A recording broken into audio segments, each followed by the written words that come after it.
Hello everyone and welcome to my online lecture for the Gyeongnam Office of Education. My name is Nick Sullivan and I've been a teacher in South Korea for over 10 years. I'm currently working for two small schools, with my main school being Daesan Elementary School. So let's get started. This lecture is going to be about the using of technology in the classroom. And I think it would be fair to say that this year has presented a big new challenge for teachers in how we conduct the production and presentation of our lessons. Perhaps now more than ever, the adaptation of technology will become of greater importance in the role of adapting to our classes in a time of, rather difficult external limitations that we didn't have before. Hopefully some positive new ideas and new thinking will evolve from this change in our teaching practices. The computer is probably one of the most important and useful pieces of technology that we use in our daily teaching life. Your computer will most likely be running Windows 10 in Korean language, equipped with various programs like Microsoft PowerPoint, for making and showing presentations, and also Hangul Word program. This is a Korean style equivalent of Microsoft Word that Korean teachers and also maybe yourself will use for making documents. School computers also have an email system which is very useful for communicating with other teachers and very useful for receiving news announcements about what's going on in your school. If you are uncomfortable using the computer in Korean, you may want to ask if it's possible to change the language into English. This can easily be done after installing a language pack, but please make sure that you get permission first. It's also really useful to have a USB or an external hard drive that you can take with you as you're moving from different classrooms or moving between different schools. Using cloud services is also very useful to keep files and access them as you're moving around. However, many schools block the various cloud services that are available. For example, I use Google Drive. I've had no problem using Google Drive in all of my schools. However, my Dropbox account is blocked in all of my schools. So find out which cloud services you can use in your school, and if your cloud service is blocked, it may be possible to get a request to unblock it if you're going to be using it for teaching purposes. For our main lessons, we have an English CD along with an English book. However, there's often no CD book or materials for our after-school lessons. I would really recommend looking into the CDs that you have for your books to see what extra materials there are hidden inside. For example, YBM has lots of extra materials for higher level students. When using our computer, one of the first places we can head to get some great resources for teaching is the internet. So let's look at some websites that can be used for creating and making teaching resources. There are many websites that cater to the English learning market. Some of them are completely free, while others are based on a paid subscription service. For native English speakers in Korea, probably the most famous and useful site is Wayguk. In recent years, this site has become a paid subscription service, costing $5 a month or $20 for a year. If you're not sure about paying out for a year's subscription, you could try a month to see if it's useful or not for you. There are many materials that are specific to the books that teachers are using here in Korea, and many other extra materials that can be used for after school or English camps. Materials are sorted into groups of elementary, middle, and high school. There are also forum pages on Wayguk with lots of news and other useful information relating to living in Korea. These can be accessed without any paid subscription. Another site that I really enjoy using is Tools for Educators.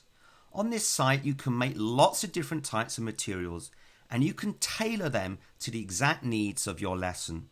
You can make word search, dice, board games, even crosswords. I'll show you now making a very simple word search. You can make a text-only word search, or you can choose a topic. Let's choose Halloween, for example. And when you go into here, you can choose many different options for the pictures. So let's have ghost. I'm going to type them in here as well. Ghost and grave. And you can add as many images and text as you want.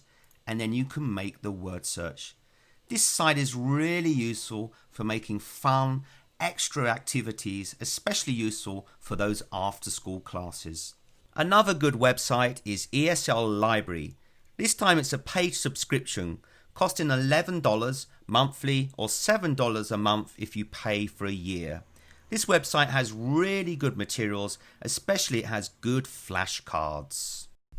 Lanternfish at boggleseslworld.com is a website that has lots of fantastic and fun printable resources that you can use in your class.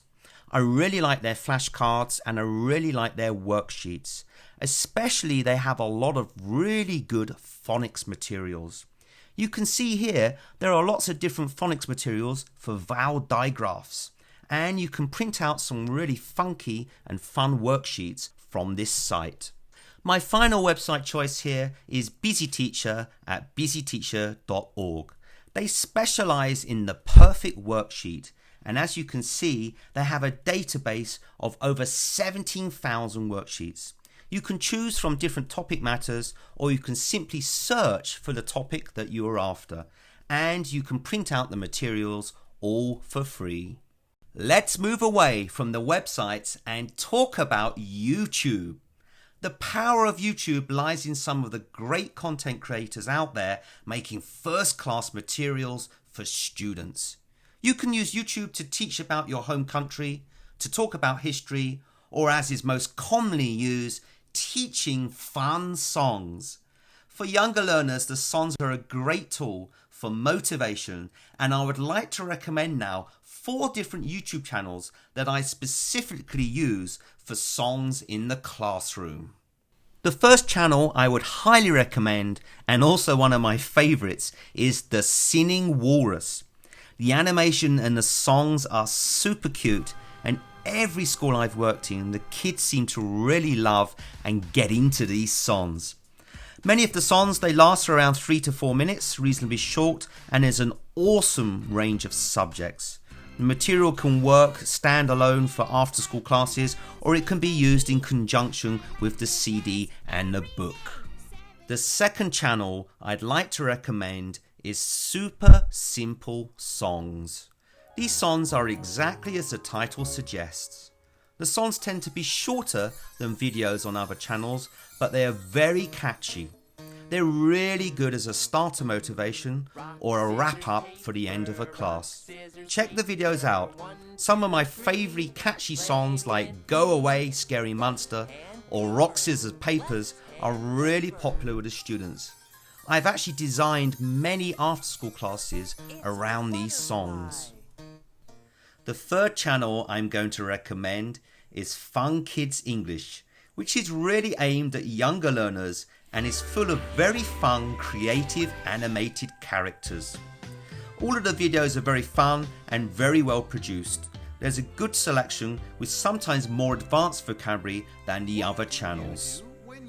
My final channel choice, which is one that is probably the most popular with all of the students because of their very fun and super cute videos, is the wonderful Badanamu. This is not just a YouTube channel, there is also a website with teaching materials, and it is a company that's really been going places in recent years. Check out their website, www.badanamu, and of course their YouTube channel. They currently have over 2.6 million subscribers. If you are moving between different schools and different classrooms a lot, you may encounter a problem sometimes where the internet isn't working on the computer you are using, or there could just be a slow connection. I also find that YouTube, they tend to have a lot of annoying adverts at the start of videos these days. These are not always in keeping with your lesson. So What I like to do is to actually download a song from YouTube and keep it as a hard file on a USB or a hard drive. This way you can still play the file without needing any internet connection.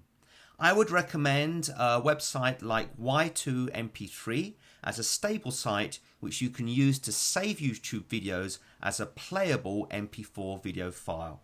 There are also other sites that you can look at as well. You can also download just the music as a standalone MP3 file without the video if you just want to play the music, which can be very useful for certain events like an English song contest. While we're on the theme of songs, music and video, it is worth noting that you can download some sound editing programs for free.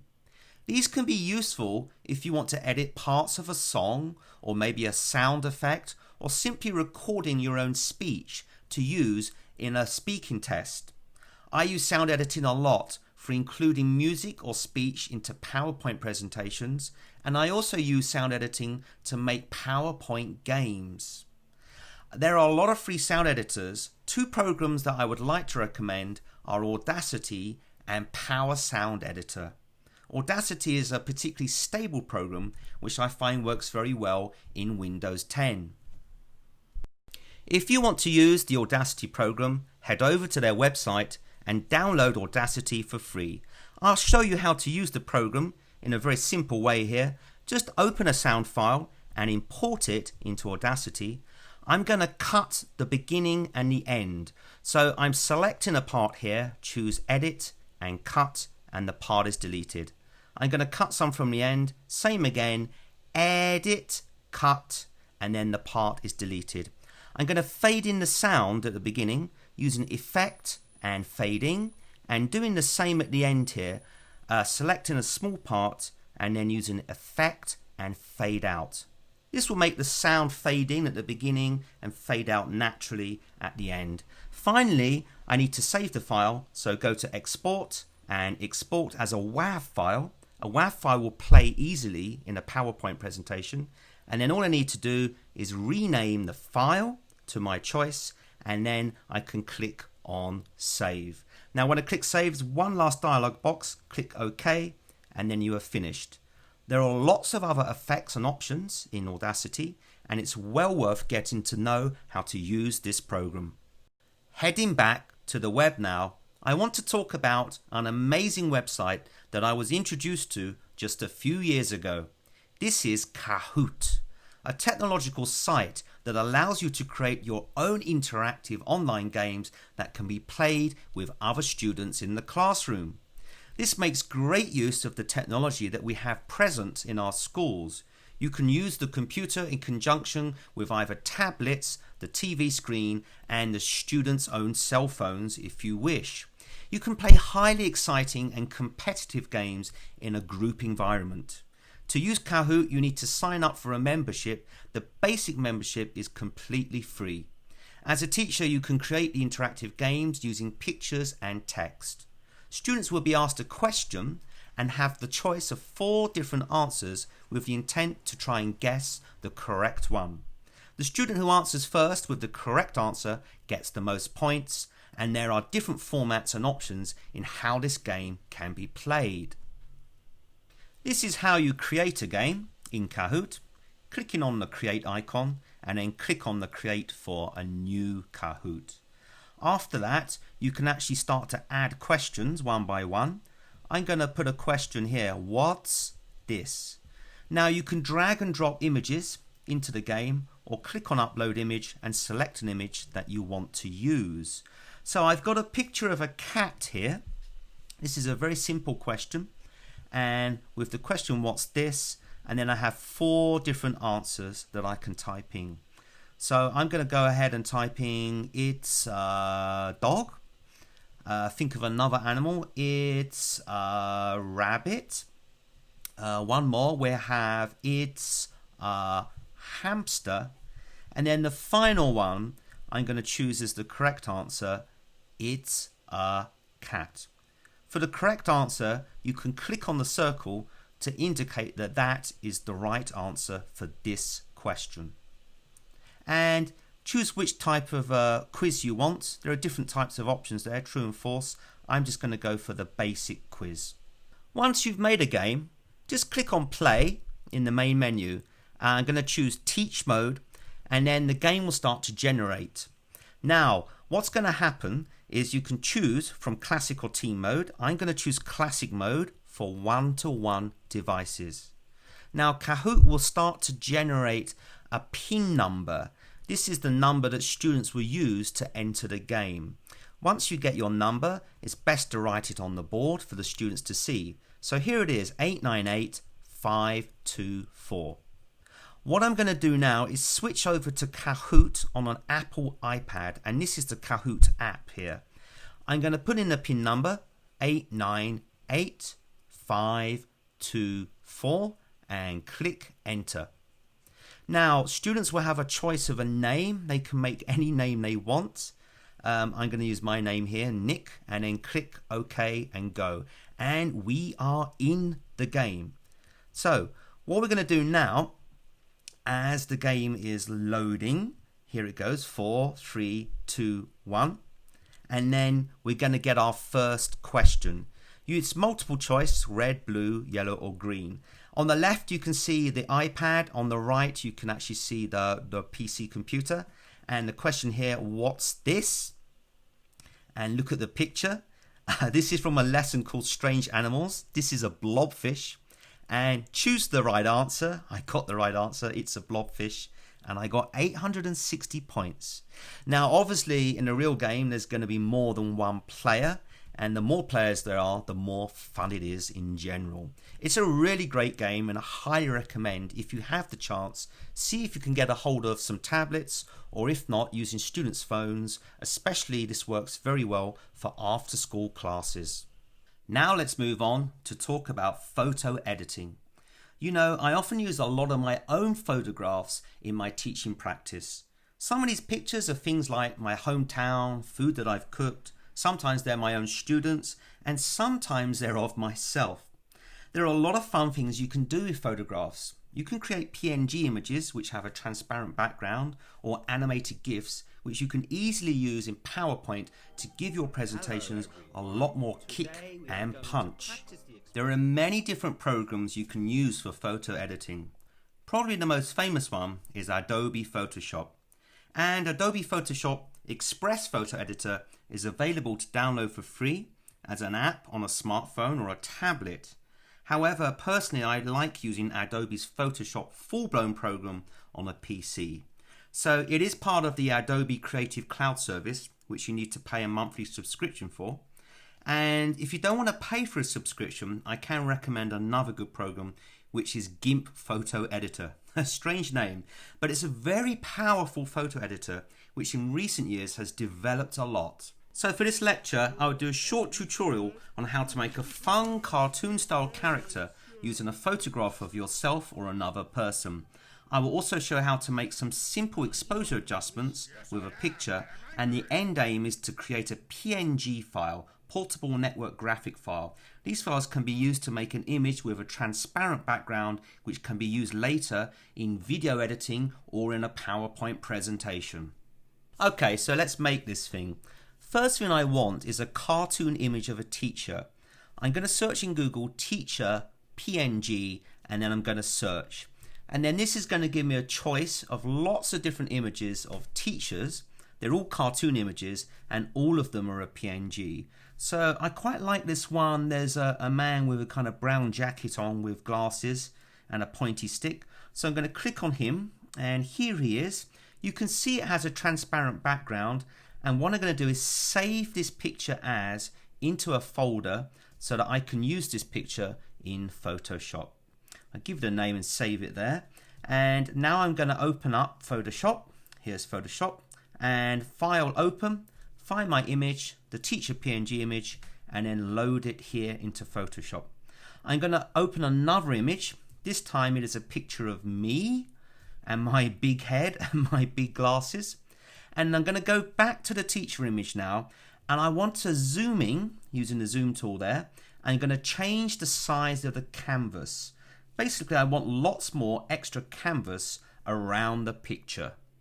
adding extra canvas on the width and the height gives the best result here. And now I'm just going to go back to my original image of myself here. And what I'm going to do is choose the cropping tool. I'm going to crop from the left and from the right and the top and the bottom and cut out all of that excess background. Once I'm happy with the selection, I can click enter and then the image will be cropped like this. I can use the zoom tool to zoom in on the image so that it fills the whole of the frame, fit the screen like this. Good.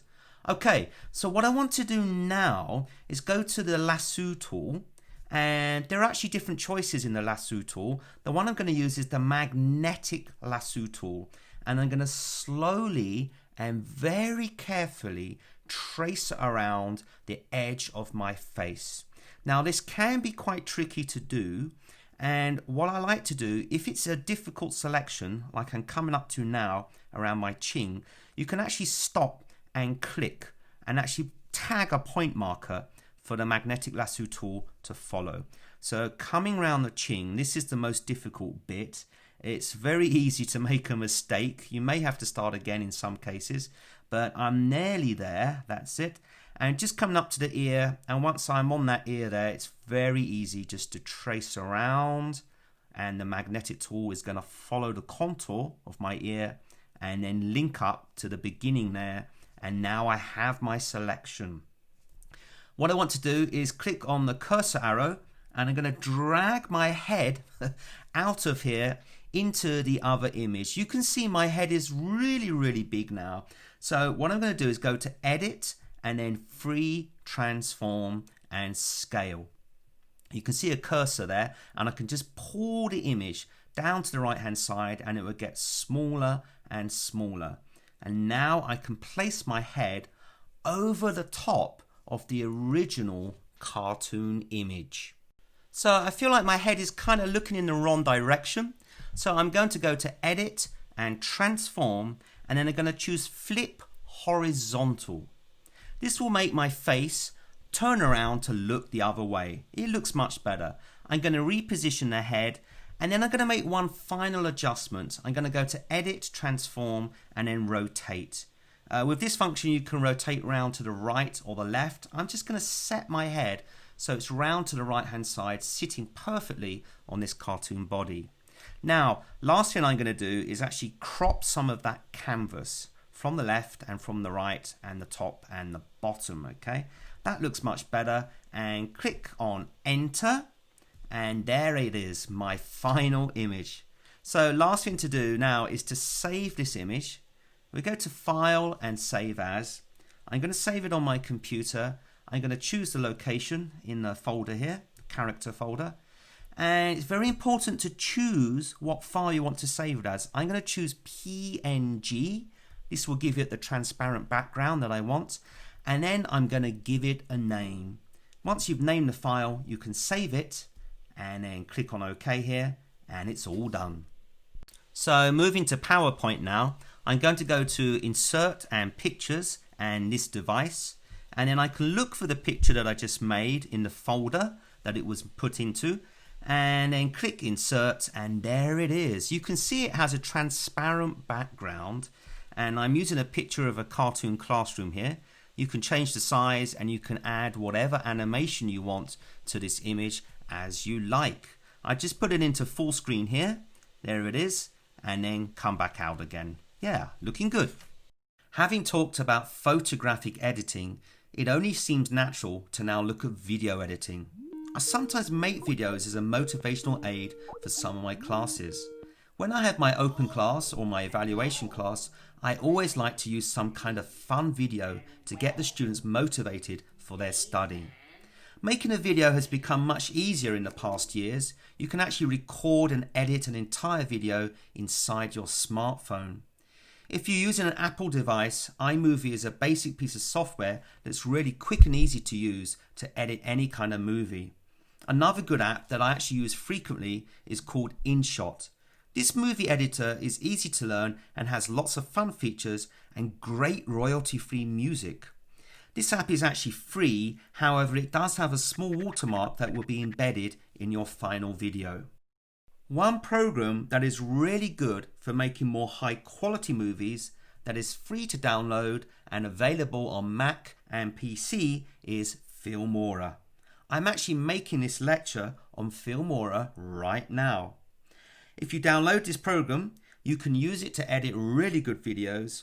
There will be a watermark on the final video, but if you can live with that, you can get some really great results for your classes.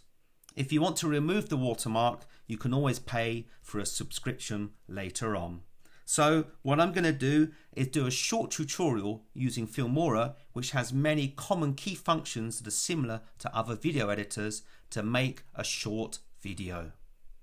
Okay, so here we are in Filmora. On the left hand side you can see there is a light blue clipboard. If I click on the plus icon, I can then import the videos that I want to use for this video. I'm going to select the first video, the camping video. I'm going to click plus, and it's going to ask me the resolution or the frame rate of this media does not match the settings, so I'm going to choose match to media. On the right hand side you can see there is a plus and a minus sign, and this little cursor here toggles the image so it can zoom in or zoom out. I'm just going to move the frame up a little bit so I've got more space to see what I'm doing. So here's my first video, and now I'm going to add my second video. Click on the plus and then it will load into the timeline. Good. If I come across to my first video, I'm just going to make a small cut. I want to cut the first part of the video, and you can see I have some scissors here. If I left click on the scissors, I now have a section here that I can choose to delete. Right click on this and cut, and it's gone. I'm going to do a similar thing now with the second video. I'm just going to come across and I'm going to left click here, and I'm going to select this small part here and right click and cut. There is a shortcut as well, Ctrl plus X, which can save you some time. So now that's gone. The next thing I'm going to do is add a transition. Now, there are lots of different types of transitions in Filmora. Some of them are really exciting. I'm just going to choose a very simple one, a simple dissolve transition. If I left click on it, I can drag it down like this and put it between the two video files. Now, if I zoom in like this, come across, you can see this transition here, okay?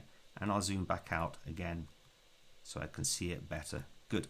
So with this transition here, I should get a nice and fluid change between the two videos like that. Wonderful. So now I want to add a title to my video at the beginning. I click on titles. You can see there are lots of different options to choose from. I'm going to find one that I like, so I'll try this one. Click on plus, and then it will add the title into the timeline. If I click on the text here, I can change the text to whatever I want. So I'm going to change it to Camping in Korea. Good. And click OK. Good. So now I have my opening title. I can play that. And there it goes. Very nice. So it stops a little abruptly. So I'm going to go back to transitions. And I'm going to drag a transition to the out part of the title. So just play that again. So the title comes in like this, and then the transition allows it to fade out. Good. So now I'm going to add the all-important ingredient of music. If I click on audio, you can see we have lots of choices for royalty-free music and lots of different styles, young and bright, tender and sentimental, rock, etc. I'm going to choose young and bright here, and I'm going to go for drift. So if I click on the plus icon, it's going to add the music into the bottom of the timeline. You can see that the music is too long for my video. So using my little red scissors here, I'm going to click on the music and then left click and then right click and cut. So I have music that now fits my video, but I want the music to fade in at the beginning and fade out at the end. So if I left click on the music, you can see here I have the option to fade in.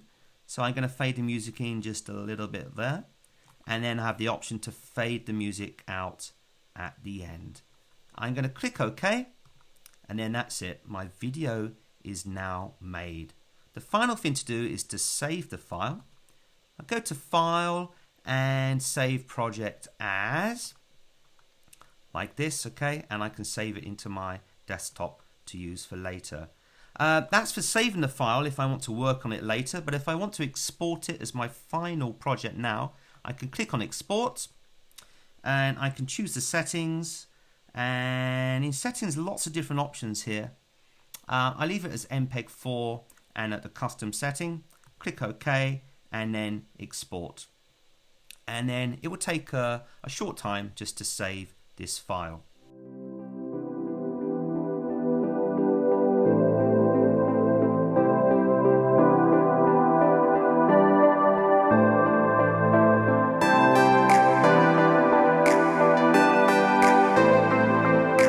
So this year I had become quite curious about using animation in my classes, and I had noticed that many students are actually also interested in animation too, with some of them creating short videos on their smartphones. I really got into the idea that I must use animation for this year's evaluation class. There are a lot of different types of animation programs, some of them for beginners and some of them for more advanced, but they tend to use similar techniques and practices to make a final animation. For example, one of the key things in animation is making an onion skin. You draw a picture, and then when you create a new frame or slide, you can see a faint transparent image of the previous drawing. You then use this as a guide to make the next action and movement within your animation. I'd like to recommend a simple program called Flipperclip for making animations, and I'm going to give just a short tutorial now on how to make a very basic and simple animation. So clicking on the red plus icon, this will allow me to make a new animation. You need to give the project a name, so my project name today will be animation, and then leave the settings as they are at 720p and 12 frames per second. On the left hand side you can see we have some tools. There's a pen, an eraser, a lasso tool, a paint bucket for filling colors, and also there's a text tool. So the first thing I'm going to do is start to draw my animation using the pen tool, and I'm just going to draw a simple circle like this. Now I'm going to click on the paint bucket tool, and after clicking on this you'll be able to see there are lots of different colors that you can choose from. You can make your own presets, or you can use the color picker to actually find the exact specific color that you want. I found a nice turquoise blue, click on the circle, and then it will fill it with that color. I'm going to click on the plus sign at the bottom. That will create a new slide, and you can see my onion skin. This is a kind of translucent image of the drawing that I made before. I can use this as a template to start drawing the next image, and I'm going to fill it with the same color as before. You can see it's slightly to the right and up a little bit. If I hit play, I can see the animation moving. So what I want to do now is keep drawing, keep building up more and more slides until we have a longer animation.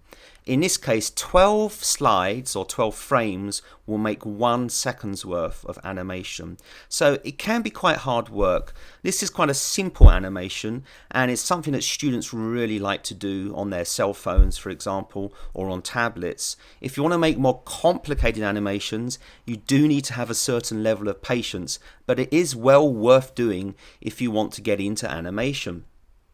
So I'm going to keep on drawing these circles and filling them with the turquoise color, and eventually I'm going to end up with a kind of moving ball effect going across the screen. Now it is easy to make a mistake when you're making animations. If you look at the top right hand corner, you'll see there's a kind of rotating round to the left arrow. If you click on that, it would take you back a step, and yeah, I've made a small mistake here, so I'm going to click on that left hand arrow there, and that would take me back just 1 step, and then I can draw the circle again, and then I'll just fill it with that color, and then I'm finished. That's 12 frames to make 1 second. Click on play, and you can see my final animation. Very simple animation. I want to end this lecture by talking about PowerPoint. This is a great program for making supplementary materials for your lessons. A good presentation can help to introduce target language and key expressions. You can add video clips, photos, animated GIFs, and also embed links to YouTube videos. Thus, photo editing, video editing, and sound editing can be used in conjunction with PowerPoint. I refer back to the start of this lecture talking about the sites like Waygook, where you can find many good pre-made PPT presentations by other teachers. It's worth getting to know the program and gradually improving your skill in using it. PowerPoint can also be a great tool for making really fun motivational games for the students. So let's make a simple PPT. I'm going to choose blank presentation. I'm going to go to layout and choose blank. So I have a white canvas to work with. Then I'm going to go to insert and then text box and draw horizontal text box. I can draw a box across the top of the screen like this. And now I'm going to set up my font. So there are lots of different fonts in PowerPoint. The one I'm looking for is Comic Sans. Here it is down here. And then I'm going to change the font size. Let's have a big size around 54. And then I can type in my text. This is lesson 3, May I Sit Here, which is for a 5th grade lesson. I'm just going to highlight this text and then center the text into the middle of the slide. Good. So now I'm going to open the snipping tool. You can search for the snipping tool in the toolbar. And if I go into my CD-ROM that I use for my students, I want to actually save a part of this image. So click back to the snipping tool and click on New. And then what I can do, if I left click onto the picture here, I can choose a section that I want to save. Good. Go to File and Save As. And I'm going to save this picture onto my desktop. I'll give it a name. May I Sit Here, L3, and click on Save. Now I can go back to my PPT. I'll go to Insert and Pictures from this device and go onto my desktop. I can use the search toolbar to find it, as I have so many files on my computer. And then just click on this one and click Insert. Okay, now you can see that this picture is in our main slide here, and I'm just going to reposition the picture into the middle. Next, I'm going to click on Shape Outline and choose black to make a thin black border to go around this picture. And now I'm going to go to the Shapes tools here. I'm going to choose a rounded rectangle, and I'm going to draw this across the top of my text like this. And you're going to see it's going to cover up the text so I can no longer see it. I'm going to change the color. If I go to Shape Fill, I'm going to choose yellow, click on that one. And if I right click on this rectangle, I can now choose Send to Back. This will send the rectangle to the back of the actual slide, allowing the text to be seen at the front. So the next thing I'm going to do is I'm going to make another big rectangle. Okay, I'm going to draw that across the whole of the slide. I'm going to fill this with red, and I'm going to do the same thing. I'm going to right click on the rectangle and then click Send to Back. And now I have quite a nice looking PPT slide. So now I'm going to add some pictures to this slide. I'm going to go to Insert Picture from this device. I'm going to choose one of my cartoon images that I previously made and insert the picture, and then I'm just going to change the size so he sits here, introducing the picture for the lesson. And then the next thing I'm going to do, I'm going to go over to the custom shape tools. I'm going to draw a circle and move it up a little bit, and I'm going to shape fill this with white. Then I'm going to right click, copy and paste another circle, pull it down to there, and then I'm going to right click and paste another one there. So I'm just going to balance them out so that they sit nicely on the right hand side. And what I'm going to do now is I'm going to go to Google. I'm going to search for camera PNG. So I'm looking for some pictures with a transparent background. Lots of different pictures of cameras here. So I'm going to scroll through and look for one that I like. And yeah, that one's quite nice. This one here. And right click and copy the image. I'll go back to PowerPoint and right click and paste. Okay. So I'm going to paste the picture into here, and I'm going to center it up in one of the white circles. I'm going to go back to Google now. This time I'm going to search for restroom. I want a kind of restroom symbol picture as a PNG file. And actually, yeah, this first one is good. So I'm going to right click here, copy the image, and then I'm going to paste that into the white circle on the right hand side here. Okay, just sit that in there. Good. And then the final one, the final circle to fill, I'm going to type in drink juice. This is for the expression, may I drink some juice? And well, I can see there's this boy here drinking juice. Let's click on him and right click and copy image and paste this one in. So you can see this isn't actually a PNG image. There's no transparent background. So I'm going to have to make it quite small. Put it into the circle and resize a little. I can see there's a little bit of a black line at the bottom. So I want to cut this out. So I'm going to right click on the image, and then I'm going to choose picture format and crop. And I'm just going to crop the bottom part off there and click good. There we are. And there we have it. There is my first slide. So now I'm going to add an extra slide. Click on new slide. I'm going to go to the custom shapes. I'm going to click on a rectangle, and I'm going to cover the entire slide with this rectangle and fill the color with red. Good. Now I'm going to choose a rounded rectangle, and I'm going to draw a kind of large rectangle at the bottom here, and I'm going to fill this with yellow, shape fill yellow, like this. This time a little different. I'm going to type the text directly into the shape. So I'm going to change the font to Comic Sans, click on that one again, and then change the size to a larger size, go for 48. And then I'm going to type in a kind of text hint here, may I, and I'm going to put a blanking, may I blank and another blank and a question mark. So this is going to be, may I take a picture. I'm going to highlight the text and change the font to black. The size is a little small, so I increase the size up to 66. Now, what I'm going to do, I want to add a picture for this hint that I've got. I'm going to go back to the CD and into Fun Talk in the John Jay book. And I need to look for a picture that's going to match the expression. There it is. May I take a picture? Okay, good. So rather than using the snipping tool, I'm just going to find the part I want. I'm going to play the video and click on print screen on the keyboard. And then that's going to copy that image as it was playing. So Ctrl+V, that's going to pasting the picture onto my PPT slide. And I'm going to right click and then choose the cropping tool.